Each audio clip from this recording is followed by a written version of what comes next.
أو تكون لك جنة من نخيل وعنب فتفجر الأنهار خلالها تفجيرا، أو تسقط السماء كما زعمت علينا كسفا أو تأتي بالله والملائكة قبيلا، أو يكون لك بيت من زخرف أو ترقى في السماء، ولن نؤمن لرقيك حتى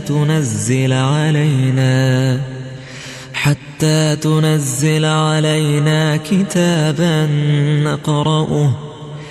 قل سبحان ربي هل كنت إلا بشرا رسولا.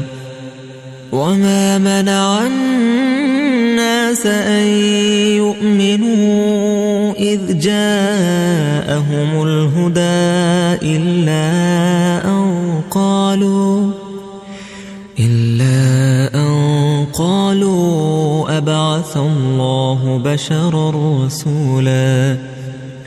قل لو كان في الأرض ملائكة يمشون مطمئنين لنزلنا عليهم من السماء ملكا رسولا.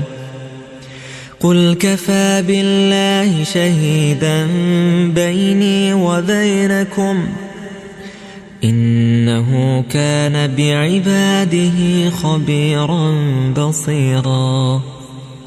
ومن يهد الله فهو المهتد، ومن يضلل فلن تجد لهم أولياء من دونه.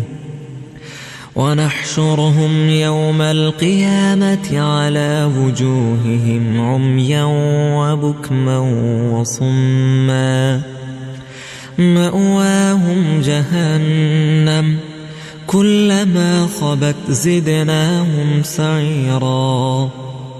ذلك جزاؤهم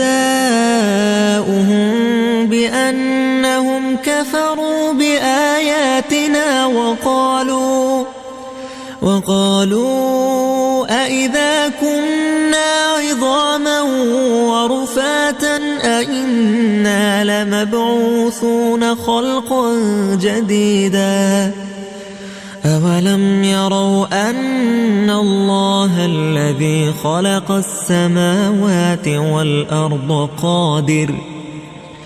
والأرض قادر على أن يخلق مثلهم وجعل لهم أجلا لا ريب فيه فأبى الظالمون إلا كفورا.